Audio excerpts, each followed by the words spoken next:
This is the Big O Show. This is the Big O Show. And that is Joe Schad. And remember, call my man Eves right now. $1,000 credit towards your closing costs. 305-992-5218. That is the owner's cell number, 305-992-5218. Call Eves right now and tell them that Big O sent you. Promise you they will take care of you. Joe, how you doing, my friend? You feeling good? Looking sharp as always? Is that like a den? Is that a living room? What is that part of your crib? I'm in the kitchen right now. Behind me is the dining table. Oh, and in that office over there is my wife. So okay. If she comes out, I can't see her. If she comes out, don't worry. Okay, all right. You can't even see the dining table. You can't tell it's a dining table. Look at that. See? Nice. There we go. Very, very nice. I do that. I like it. All right. First of all, how impressed were you with the victory overall? And then at the same time, what were the things that maybe you came out of it concerned with?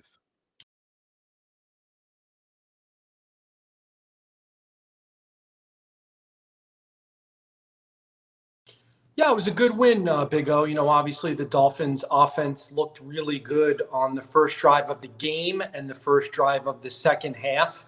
You'd like to see some of the things that you saw on those drives replicated more often as we move forward here in terms of more and more run-pass option, more and more tempo, more and more aggressiveness. Obviously, Tua got himself into trouble a couple of times with the aggressiveness. But I liked the way they closed out the game. And obviously, you have to like the way Xavier Howard, made a game-changing play. And other players also forced fumbles. Javon Holland and I believe Christian Wilkins, 4. So, yeah, these guys, the Dolphins draft players who know how to make game-changing plays. And I think the Dolphins defense gives their team a chance on Sunday against Buffalo. If you remember, they lost to Buffalo at home early last season. But in that game, Byron Jones went out early, and Noah Igbenogany really got exposed, and Xavier Howard wasn't healthy. So I picked the Dolphins to win the opener. I'm actually picking the Dolphins to pull off the upset against Buffalo on Sunday. How about that? You and me again, because I'm picking them again to win this week too. I don't care how they do it, but it just that's the other thing that I think we have learned about Flo is that his teams are resilient, brother. And the ultimate lesson was the first year. He should have lost his team at 0-7, and yet they stormed back to go 5-4. That shows me that he's well in touch with his team, and he has a good sense of who belongs on the field, who doesn't, who's in a good mood, who isn't, communication-wise. As tough as a dude as he is, it just seems like he has a sense of awareness of who his team is. Yeah, they're very focused. They're very disciplined. They're very tunnel visioned. It can be boring from a journalist's perspective. Not a lot of guys say too many interesting things. Very Patriots-like. And it's Patriots-like in that it's, they don't worry too much about feelings. And what I mean by that is, hey, Benardrick McKinney, we're better off without you on the roster. I know you took a pay cut, but see ya. Sorry. Good luck. Thanks for your contribution. Mike Gesicki, one of the top receiving tight ends in the NFL last year. But you know what? In this game against New England, you're not going to play as much as Durham Smythe and Hunter Long. Maybe he played more than Hunter Long, but the other guys. Yeah. Because we need to focus on blocking, especially to help out Liam Eichenberg making his first start at left tackle as a rookie. So, whatever it takes to win. Brian Flores really does not care if you would prefer to see Tua throw it 40 times. Does not care what any media member or any fan wants to see or feels that he or she needs to see. All he cares about is finding a way to win. And you just have to imagine that way more often than not this year, he's going to do that. I got to commend you because You really do compartmentalize this situation. I don't think everybody does this, but I got to give you specifically credit on this because you picked them last week to win. Yet when you came on one of the times here on the show, you were a bit frustrated that you asked to a question that he could have easily helped you out because it was kind of a fluff question about about complimenting a player, and he then went to everybody else and doesn't really give you the meat of the matter at times, and he stays very general, and the coach does the same thing, which it's really easy for the media member then to get frustrated with the team and the individuals and kind of get sour on them. And while you mentioned that it's frustrating for you as a media member, you still compartmentalize the whole situation and you then pick the Dolphins to win. And so I give you a lot of credit because you're kind of separating the two. And I know it's got to be difficult for you because, dude, you got a job to do. And if people aren't helping you do that job, which the Dolphins don't necessarily help you do that job, it makes it that much tougher. And you could go the other way, which, you've seen it, you've watched it happen in person. I feel a lot better just trying to be honest with the audience, trying to be honest with the reader, trying to be honest with the people who follow me on Twitter and Instagram, and who watch these videos. Just try to be transparent and candid, because I think too often in today's sports media world, folks sort of feel like they have to make a strong take, and maybe sometimes they argue a point that they really don't even believe that much, just because they feel like it's going to stir interest. I just, maybe that's a fault of mine, actually, because I try to play it down the middle as much as possible. Now, I'm a big injustice guy. So if I feel that there's an injustice, if I think it's an injustice that Gesicki's not getting the ball, I will get fired up about that, and I will attack. I'll go after Flo or Godsey or Tua. Why isn't Gesicki getting the ball more? So, but sometimes it takes a lot to get me, angry. So we'll see. We'll see how many weeks in it takes me to get really angry about something Dolphins related. What was your grade overall on Tua's performance? C plus. We're all hoping that he moves to that B plus area. Obviously, that was an egregious interception. Needs to get the ball out of bounds. If he's in fact trying to get the ball out of bounds, was nearly intercepted on a similar play. I believe it was in the second quarter.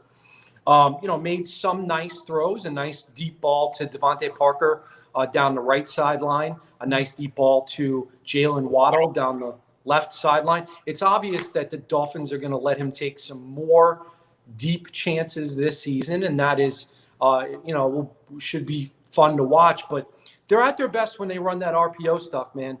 The slants to Devontae Parker, and you saw Tua check to one at the end of the game from inside his own 5-yard line.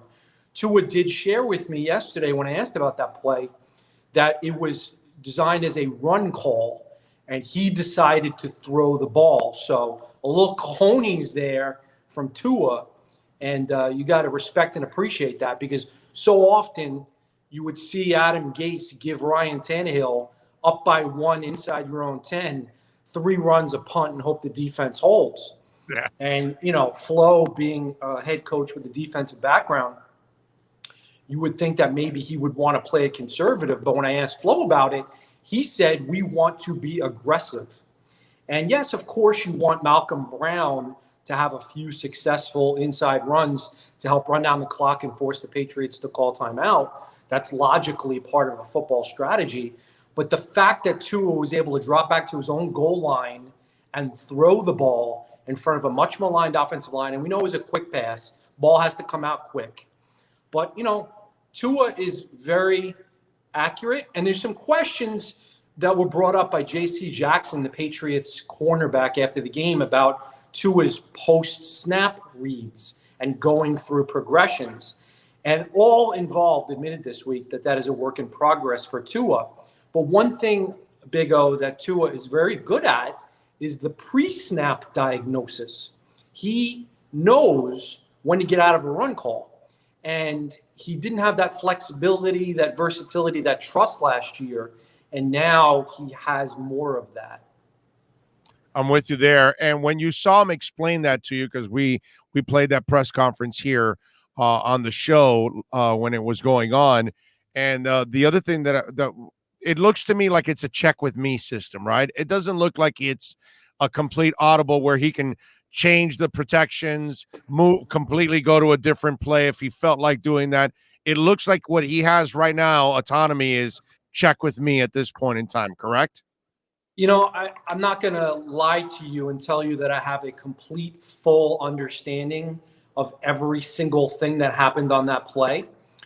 It did appear to me to be a run-pass option play in which run was the initial intention and the preference, but Tua faked the run and opted for the pass. One thing about the run-pass option offense is that the offensive linemen block as though it's a run, even when it's a pass. And so part of the reason in general why it causes confusion for the defense is that everything looks the same. So Devontae Parker, who caught the pass, may have thought that it was most likely to be a run, but he is taught to run that route and sell it as though it is a pass. And there is, of course, always the possibility that it would be a pass. And in this case, we give Tua credit for recognizing there were 8 players in the box, understanding that run is the more likely call in that scenario, but having the gumption and the confidence to make it a pass play. Yep. So, and that's what a check with me system, it's either or for those of you that don't know overall. And I'm sure as time goes on, they'll open it up more and give him more autonomy to change everything up when he has to. But I think you have to, the key also there, Joe, is your line has to also be really comfortable too and playing well. But before you start getting crazy where you can change things up all the way around and you've got the whole playbook to go to if you felt like it. So that would be the challenge. And they can't get too far downfield, Big O. That's one of the rules in the NFL. Yes. The offensive linemen on a pass, when they are run blocking in the RPO, if they get too far down the field, and this happened at least once in last Sunday's game, that is a penalty. So you really have to be quick. You have to make quick decisions, be decisive, and get rid of the ball quick. And Tua has his flaws, but those things are not Tua flaws. All right, so when you looked at the film this week, which you always love to check out the film, give us your honesty on the good and the bad with the offensive line. Well, Michael Dieter, I kind of want to give kudos to. I didn't think he was going to make it as a guard, and he played well at the center position. He seems to be a good fit for the center position. So the folks who decided to make that move, that is working out nicely for the Dolphins so far. Liam Eichenberg had 2 penalties, one of which was not accepted. And it appeared as though he had been run over by Josh Uche on that embarrassing play. But upon further review, he actually got his feet tangled with Solomon Kinley. Kinley kind of stepped on him. So, it wasn't as though he was just purely overpowered. Other than those 3 plays, Eichenberg was actually pretty decent. So it is interesting that Coach Flores says, hey, Austin Jackson is our left tackle.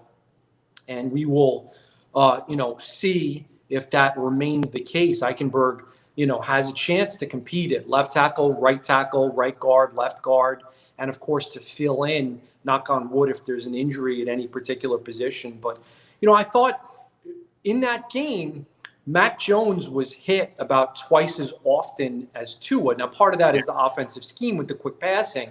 But, even though Tua was sacked, I think, a couple of times, and Mac maybe only once, Mac was hit more often. And if you can keep Tua from being hit a bunch, that the Dolphins will sign up for that any day of the week. Yeah, I give the kid props, dude. And by the way, they got 0 sacks, but I give Mac props. They pounded his ass.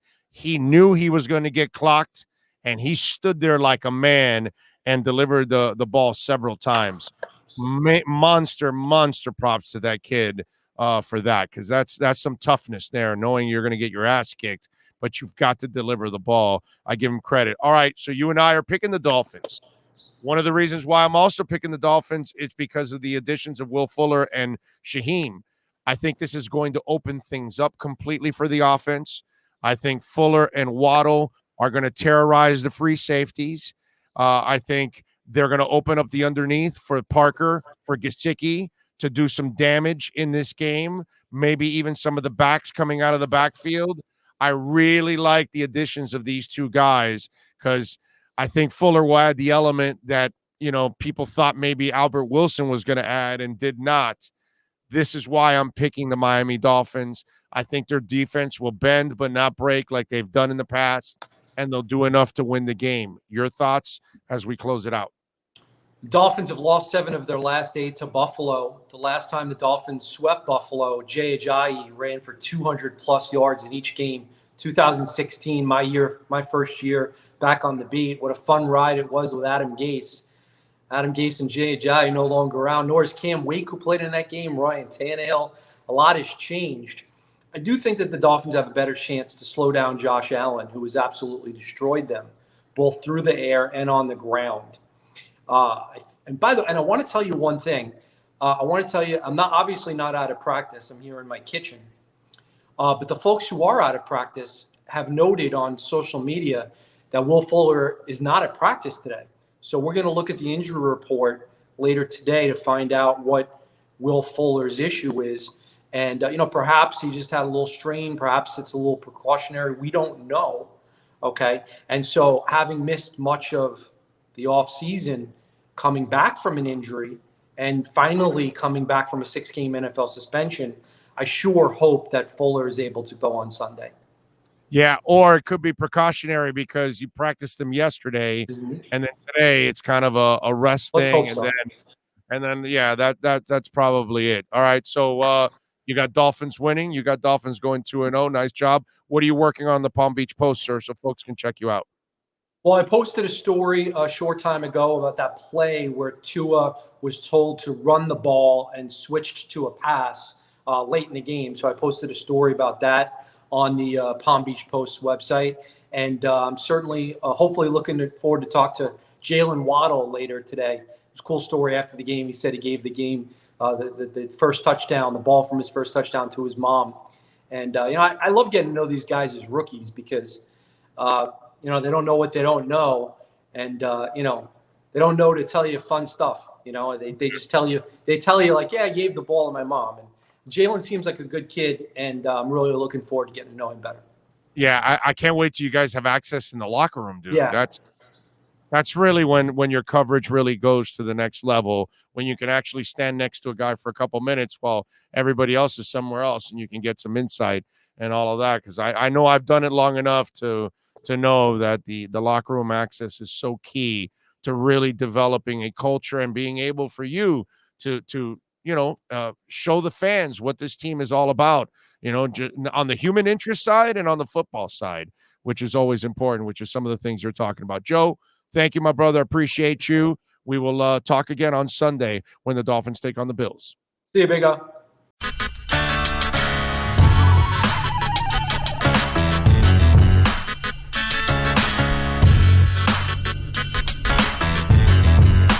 This is the Big O Show.